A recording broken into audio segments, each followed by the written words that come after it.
Hello friends, हमारे YouTube channel college education में आप सभी का स्वागत है। मोस्ट इम्पोर्टेंट क्वेश्चन के ये वीडियो जो है आपकी एग्ज़ाम की दृष्टि से बहुत बहुत महत्वपूर्ण है।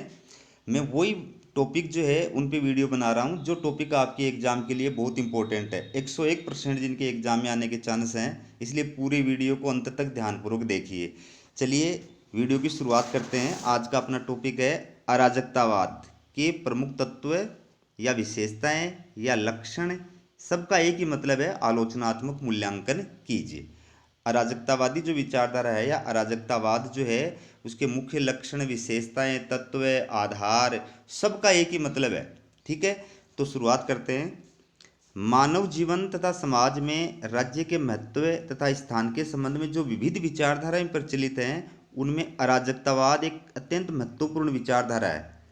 अराजकता एक ऐसी विचारधारा है जो राज्य, राजसत्ता तथा सभी प्रकार के राजनीतिक, सामाजिक तथा धार्मिक नियंत्रणों का उपहास कर राज्य विहीन, वर्ग विहीन एवं नियंत्रण विहीन समाज की स्थापना का आदर्श प्रस्तुत करती है। ये प्रस्तावना के रूप में आपको 5-4 लाइन लिखनी होती है। अब है अराजकतावाद का अर्थ एवं परिभाषा। देखिए, अराजकता शब्द की उत्पत्ति ग्रीक शब्द अनार्किया से हुई है। ग्रीक यानी यूनानी शब्द अनार्किया से हुई है, जिसका शाब्दिक अर्थ है शासन का अभाव। इस प्रकार शब्दार्थ की दृष्टि से अराजकतावाद एक ऐसी विचारधारा है जो राज्य अथवा शासन का अंत करना चाहती है। 2 नंबर का क्वेश्चन आ सकता है एग्जाम में, अराजकतावाद का अर्थ बताइए या अराजकतावाद को परिभाषित कीजिए। तो अराजकता शब्द की उत्पत्ति ग्रीक शब्द अनार्किया से हुई है, जिसका शाब्दिक अर्थ होता है शासन का अभाव। तो शब्दार्थ के आधार पर अराजकतावाद एक ऐसी विचारधारा है जो राज्य अथवा शासन का अंत करना चाहती है।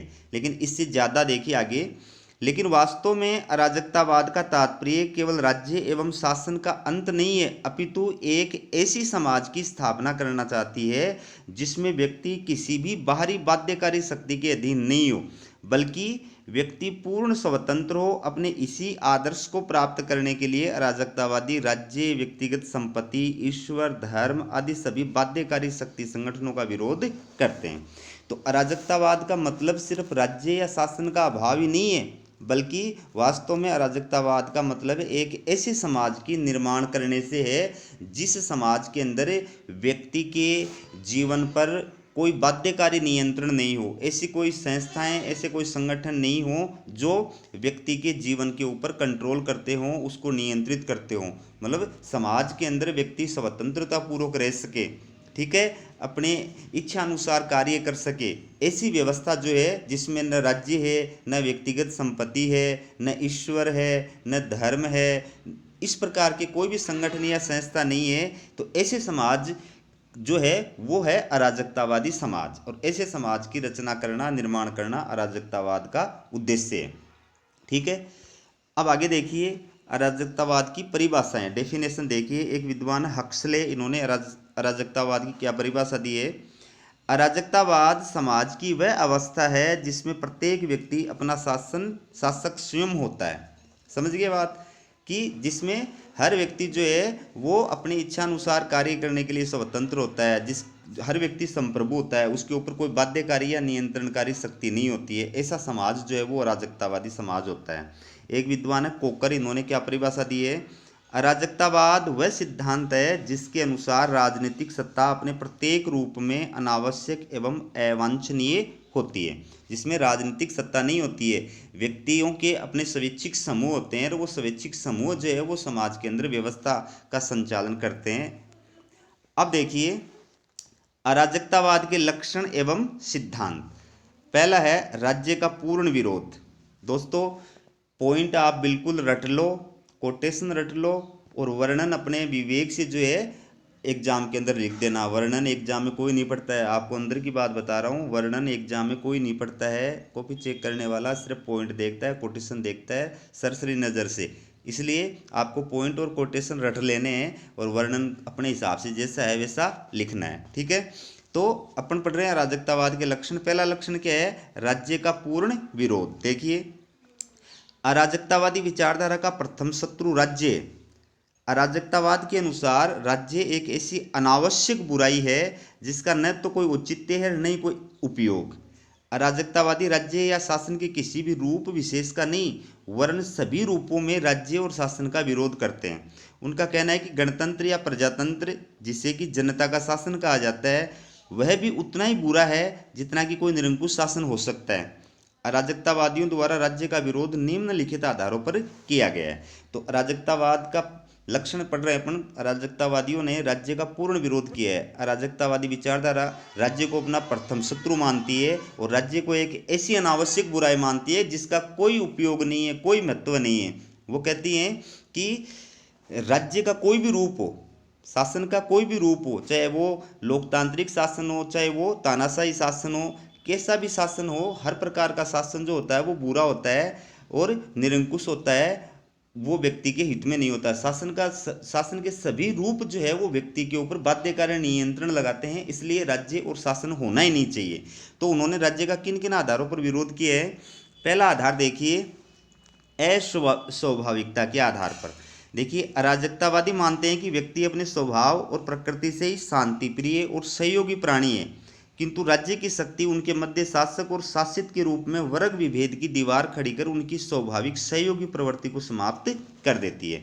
तो राज्य का विरोध करने का पहला आधार क्या है, अस्वाभाविकता के आधार पर। वो मानते हैं कि राज्य एक अस्वाभाविक संस्था है। मतलब मनुष्य का जो स्वभाव है वो कैसा है, मनुष्य प्रेम और भाईचारे से आपस में सहयोग से रहना चाहता है, शांति प्रिय प्राणी है, सहयोगी प्रवृत्ति है, सहयोग से रहना चाहता है, प्रेम और शांति से रहना चाहता है। लेकिन राज्य और उसकी जो बाध्यकारी संस्थाएं होती हैं वो क्या करती हैं, वो व्यक्ति की इस शांति प्रियता और सहयोगी प्रवृत्ति को समाप्त करके और व्यक्ति को आपस में एक दूसरे से लड़ाने का कार्य करती है, उनके बीच में शासक और शासित का संबंध स्थापित कर देती है। इसलिए राज्य सही नहीं है। दूसरा जो राज्य का विरोध करने का आधार बताया वो नैतिकता और स्वतंत्रता के आधार पर। देखिए, अराजकतावादियों को कहना है कि मानव मूल रूप से एक नैतिक और शांतिप्रिय प्राणी है, किंतु राज्य शक्ति मानव की इन मूल श्रेष्ठ प्रवृत्तियों को शिथिल और समाप्त करने का कार्य करती है। राज्य शक्ति इस श्रेष्ठ प्राणी को स्वार्थी, पदलोलुप और अनैतिक बना देती है। तो एक विद्वान है क्रोपाटकिन, अराजकतावादी विद्वान है क्रोपाटकिन, इन्होंने क्या कहा है, इस अथवा उस व्यक्ति को यदि सत्ता प्राप्त नहीं होती तो वो बहुत ही श्रेष्ठ व्यक्ति होता। देखिए, नैतिकता और स्वतंत्रता के आधार पर भी अराजकतावादियों ने राज्य का, शासन का, सरकार का विरोध किया है। क्यों? वो कहते हैं कि नैतिक और स्वतंत्रता की दृष्टि से भी राज्य सही नहीं है, क्योंकि मानव मूल रूप से एक नैतिक प्राणी है, एक स्वतंत्रता प्राणी है। लेकिन राज्य जो होता है, शासन जो होता है, वो मानव की इन मूल जो श्रेष्ठ प्रवृत्तियां हैं इनको समाप्त कर देता है और मानव को स्वार्थी प्राणी, पदलोलुप प्राणी और अनैतिक प्राणी बना देता है। तो क्रोपाटकिन ने क्या कहा है कि यदि उस या इस व्यक्ति को शक्ति प्राप्त नहीं होती, सत्ता प्राप्त नहीं होती, तो वो बहुत श्रेष्ठ व्यक्ति होता। तो सत्ता व्यक्ति को भ्रष्ट कर देती है और निरंकुश सत्ता व्यक्ति को पूरी तरह से भ्रष्ट कर देती है। अब अगला जो आधार है राज्य के विरोध का वो है ऐतिहासिकता के आधार पर। देखिए, ऐतिहासिक दृष्टिकोण से भी राज्य व्यर्थ प्रतीत होता है, क्योंकि राज्य की उत्पत्ति से पूर्व भी मनुष्य समूह बनाकर स्वतंत्र और सुखी जीवन व्यतीत करते थे। इतिहास इस बात का साक्षी है कि राज्य ने सदैव ही नवीन विचारों और सुधारों का विरोध किया है और उन्नति, सुधार तथा स्वतंत्रता के मार्ग में बाधा पहुंचाई है।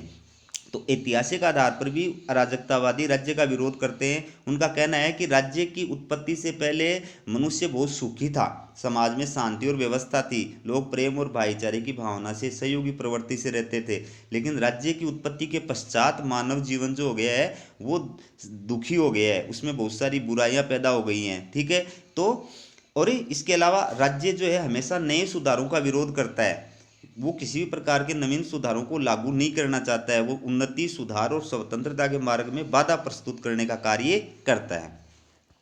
राज्य के विरोध का अगला जो आधार है वो है उपयोगिता के आधार पर। देखिए, अराजकतावादियों का मत है कि राज्य पूर्णतः अनावश्यक संस्था है। उनका कहना है कि विभिन्न उपयोगी एवं महत्वपूर्ण कार्यों को राज्य के अभाव में भी कुशलतापूर्वक किया जा सकता है। शिक्षा, स्वास्थ्य की देखभाल और उद्योगों का प्रसार आदि से संबंधित कार्य राज्य के बिना भी स्वयं व्यक्तियों या ऐच्छिक समुदायों के माध्यम से अधिक अच्छी तरह से किए जा सकते हैं। तो अराजकतावादियों ने उपयोगिता के आधार पर भी राज्य की आलोचना की है और उनका कहना है कि राज्य पूर्णतः अनावश्यक संस्था है, मतलब राज्य की कोई उपयोगिता नहीं है, कोई आवश्यकता नहीं है। वो मानते हैं कि राज्य जो कार्य करता है वो कार्य तो व्यक्तियों के समुदाय भी कर सकते हैं, चाहे वो शिक्षा की व्यवस्था करनी है, स्वास्थ्य की व्यवस्था करनी है, अन्य यातायात की व्यवस्था करनी है। जो कार्य सरकारी सेक्टर में होते हैं, सरकार के द्वारा किए जाते हैं, उनमें ज़्यादा भ्रष्टाचार, घपले, घोटाले और अनियमितता होती है, अकुशलता होती है। जबकि व्यक्तियों के समूह के द्वारा जो कार्य किए जाते हैं वो ज़्यादा तेज गति से और सही तरीके से किए जा सकते हैं। अगला जो राज्य की आलोचना का आधार है वो है आर्थिक आधार पर। देखिए, अंत में अराजकतावादियों ने आर्थिक आधार पर भी राज्य का विरोध किया है। उनका मानना है कि राज्य ने सदैव ही पूंजीपतियों का पक्ष लेकर श्रमिकों के साथ अन्याय किया है, अतः जनसाधारण के आर्थिक हितों की रक्षा के लिए भी राज्य की समाप्ति आवश्यक और उचित है। तो व्यवहार में अब देखते हैं कि आर्थिक आधार पर भी राज्य जो है वो हमेशा पूंजीपतियों का ही साथ देता है, पैसे वालों का ही साथ देता है। ठीक है, गरीब व्यक्ति, मजदूर व्यक्ति जो है उसके साथ हमेशा अन्याय होता है, उनके हितों की कोई रक्षा नहीं होती है। आज मतलब कोई मंत्री है, कोई विधायक है, कोई अधिकारी है, अगर वो कोई अपराध कर देता है या उसके बेटे के परिवार के किसी सदस्य के द्वारा अपराध कर दिया जाता है, तो पुलिस प्रशासन सब जो है तुरंत उसके हिफाजत करते हैं, उसको तुरंत जो है न्याय मिल जाता है, तुरंत बेल मिल जाती है, तुरंत जमानत हो जाती है। लेकिन अगर कोई मजदूर, रेडी वाले का बच्चा, किसान का, मजदूर का बेटा अगर अपराध कर देता है तो वो वर्षों तक जेल में सड़ता रहता है। अब दूसरी जो विशेषता बताई गई है अराजकतावादी विचारधारा की, वो मानव के सात्विक गुणों में विश्वास। देखिए, सभी अराजकतावादी विचारकों का मत है कि मानव मूलतः एक नैतिक प्राणी है और उसे स्वतंत्रता प्रिय है, उसमें सहयोगी प्रवृत्ति पाई जाती है, अतः मानव अपने हित के साथ ही अन्यों के हित को भी पर्याप्त महत्व देता है। यदि मानव के इस मूल स्वभाव में यदि दोष दिखाई पड़ते हैं तो इसका कारण राज्य और निजी संपत्ति की व्यवस्था है। तो अराजकतावादी जो विचारधारा है ये मानव के सात्विक गुणों में विश्वास करती है। ये मानती है कि मानव बेसिक रूप से, मूल रूप से एक अच्छा प्राणी है, स्वतंत्रता प्रिय प्राणी है, उसमें सहयोगी प्रवृत्ति पाई जाती है, वो अपनी भलाई के साथ साथ दूसरे व्यक्तियों की भलाई भी करना चाहता है। अब अगर उसकी स्वभाव में जो दोष पाए जाते हैं, छल कपट है, स्वार्थ है ना, इस प्रकार के जो दोष अगर उसके अंदर विद्यमान हैं तो उनकी वजह क्या है? राज्य है और निजी संपत्ति है।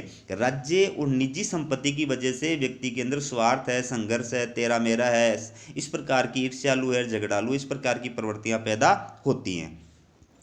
अगली जो विशेषता है अराजकतावाद की वो देखिए, लोकतंत्र शासन का विरोध। अराजकतावादियों का मानना है कि राजतंत्र एवं कुलीनतंत्र की तरह ही लोकतंत्र भी वास्तविक अर्थ में थोड़े से व्यक्तियों का ही शासन होता है और जनविरोधी भी होता है।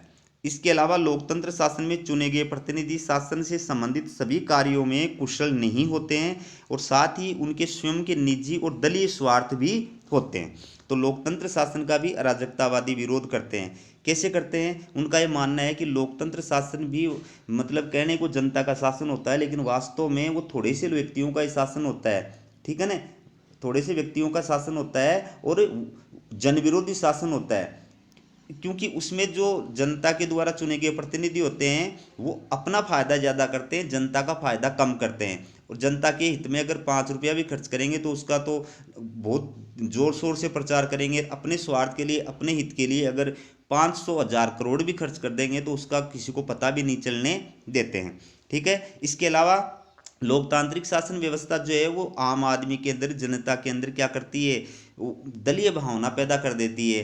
तो उसकी वजह से जनता जो है वो राज्य हित के बजाय, देश हित के बजाय पार्टी हित को महत्व देने लग जाती है। फॉर एग्जाम्पल, अगर आज आप कांग्रेस के अंधभक्त हैं तो कांग्रेस, तो राहुल गांधी जो भी बोलता है आप उसका सपोर्ट करते हैं, वो चाहे सही बोलता है चाहे गलत बोलता है। ठीक है, आप देश हित के आधार पर न सोच करके पार्टी हित के आधार पर सोचते हैं। इसी प्रकार से अगर आप मोदी के अंधभक्त हैं तो मोदी जो भी बोलता है उसको आप सही मानते हैं, चाहे वो भले ही गलत बोल रहा हो, गलत काम कर रहा हो, लेकिन आप उसको सही मानते हैं। आप मोदी को महत्व देते हैं, बीजेपी को महत्व देते हैं देश के बजाय। तो ये जो सोच नागरिकों के अंदर पैदा होती है वो लोकतांत्रिक शासन व्यवस्था की वजह से पैदा होती है और ये चीज़ देश के लिए खतरनाक होती है। सॉरी।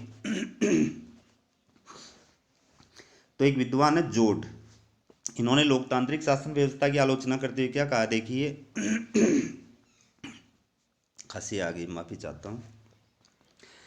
प्रतिनिधि शासन ऐसे व्यक्तियों का शासन है जो सभी कार्यों के बारे में इतना थोड़ा ज्ञान रखते हैं कि सभी कार्य खराब ढंग से होते हैं। ये जोड़ ने प्रतिनिधि शासन की आलोचना करते हुए कहा है कि प्रतिनिधि शासन ऐसे व्यक्तियों का शासन होता है जो सभी कार्यों के बारे में इतना थोड़ा ज्ञान रखते हैं कि सभी कार्य खराब ढंग से होते हैं। फॉर एग्जाम्पल, मैं आपको उदाहरण के लिए समझा रहा हूँ कि आज मोदी हैं, किसी भी टॉपिक पर उनसे बुलवा लो वो स्पीच देते हैं। ठीक है, भले उनको लेकिन उनको वास्तव में किसी एक क्षेत्र विशेष के अंदर दक्षता जो एक्सपर्ट जो होता है वो कुछ नहीं है, हर विषय पर वो बोलते हैं, एक्सपर्ट की तरह बोलते हैं। तो यही लोकतंत्र का सबसे बड़ा दोष है। इससे जो एक्सपर्ट जो लोग होते हैं, विषय विशेषज्ञ होते हैं, उनका जो मतलब महत्व होना चाहिए देश के अंदर, समाज के अंदर, वो महत्व नहीं रह पाता है। अगला देखिए, निजी संपत्ति और पूंजीवाद का विरोध।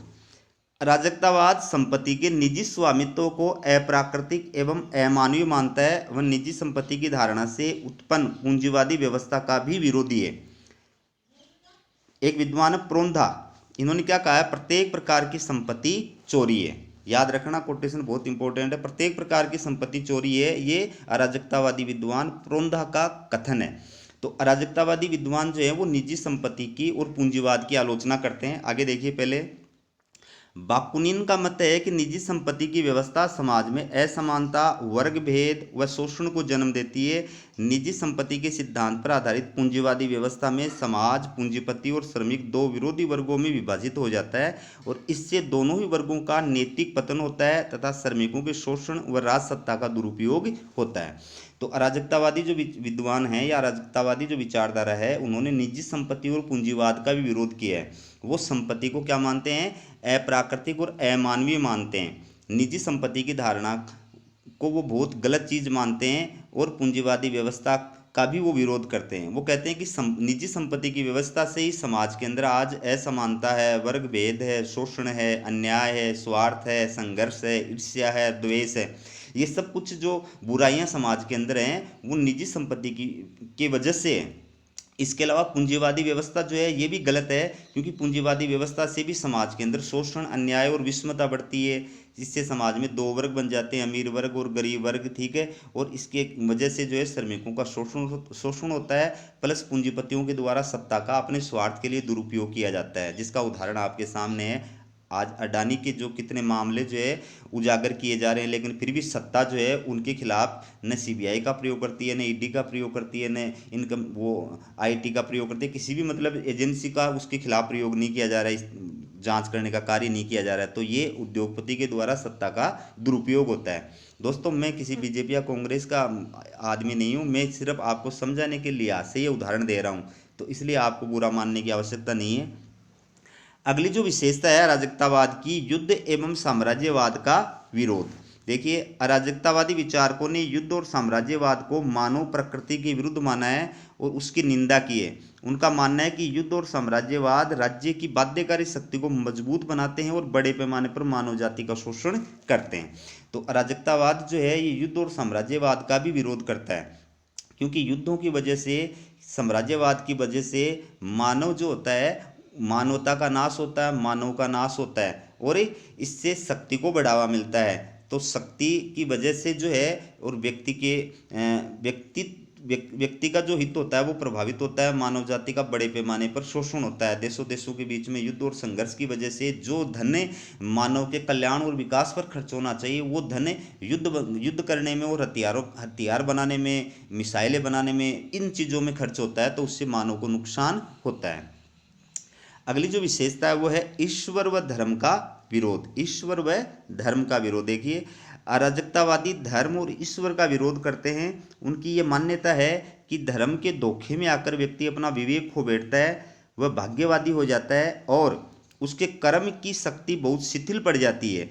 जैसी स्थिति में मानव राज्य तथा पूंजीवाद जैसी अन्यायपूर्ण संस्थाओं के विरोध में खड़ा नहीं हो पाता और मानवीय शोषण तथा अत्याचार पनपता है। विद्वान प्रोंदा ने क्या कहा है, ईश्वर में विश्वास करना बेवकूफ़ी तथा कायरता है, ईश्वर ढोंग और झूठ है। तो अराजकतावादी जो विद्वान है, विचारधारा है, वो न ईश्वर को मानती है न धर्म को मानती है। जो प्रोंदा है उन्होंने तो क्या कहा कि ईश्वर में विश्वास करना बेवकूफ़ी है, कायरता है, ईश्वर ढोंग है और झूठ है।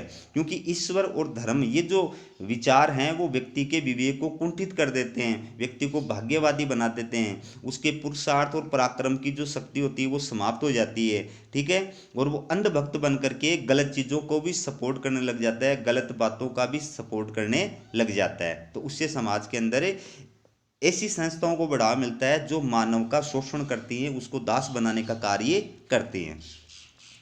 अगली जो विशेषता है अराजकतावाद की, विकेंद्रीकरण में विश्वास।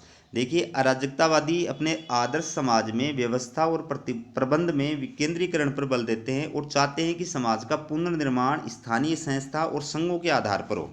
तो अराजकतावादी जो है वो विकेंद्रीकरण में विश्वास करते हैं और केंद्रीकरण का विरोध करते हैं। केंद्रीकरण की वजह से शासन की संपूर्ण शक्तियां एक ही व्यक्ति या संस्था में निहित हो जाती हैं। उसकी वजह से वो जो है अत्याचारी बनने की संभावना होती है, प्लस मानव का शोषण होता है। ठीक है, समाज में अन्याय और विषमता बढ़ती है।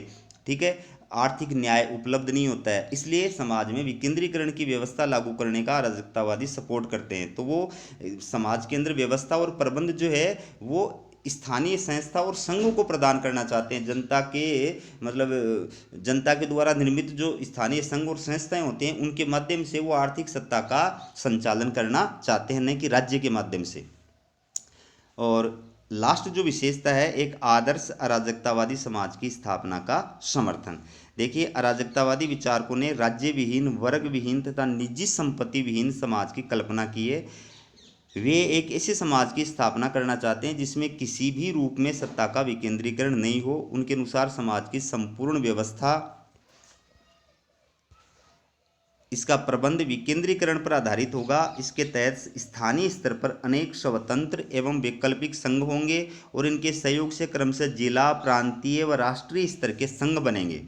इस अराजकतावादी समाज में उत्पादन के सब साधनों पर समस्त समाज का अधिकार होगा और पूंजीपति व श्रमिक वर्ग में कोई अंतर नहीं होगा। प्रत्येक व्यक्ति अपनी सामर्थ्य के अनुसार कार्य करेगा और अपनी आवश्यकता के अनुसार प्राप्त करेगा। तो अराजकतावादी जो समाज होगा वो कैसा होगा?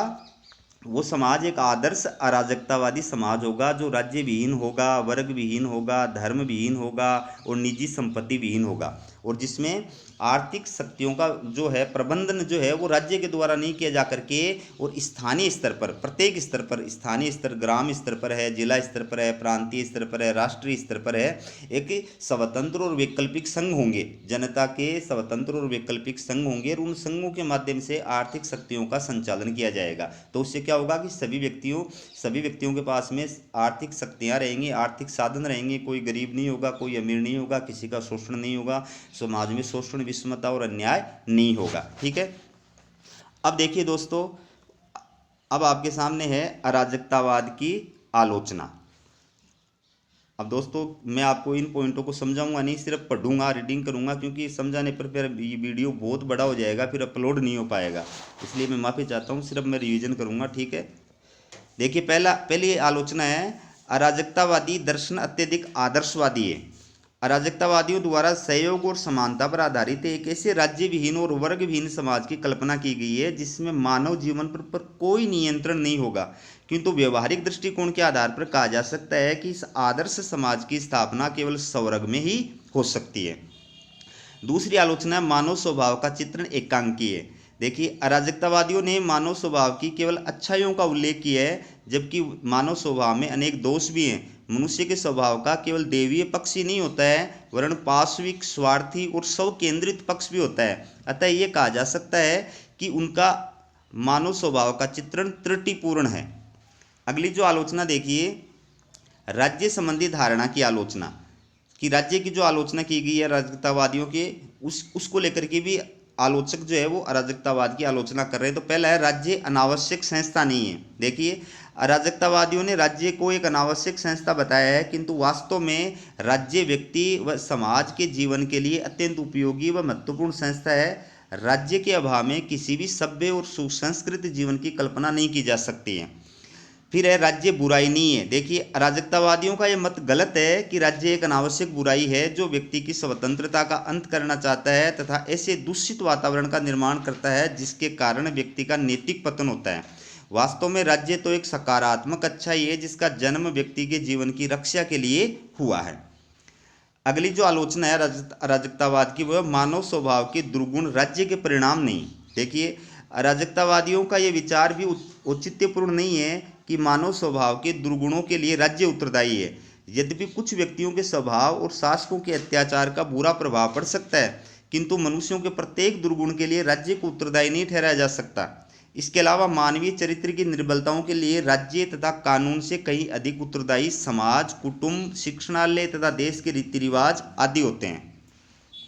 अगली जो आलोचना है, राज्य एक लोक कल्याणकारी संस्था है। देखिए, अराजकतावादी विद्वानों ने राज्य के केवल निरंकुश और बाध्यकारी पक्ष का ही उल्लेख किया है, जबकि व्यवहार में राज्य जनहित के अनेक कार्यों को करता है। वस्तुतः आधुनिक युग में तो राज्य ने अनेक लोक कल्याणकारी पक्ष का अत्यधिक विकास किया है।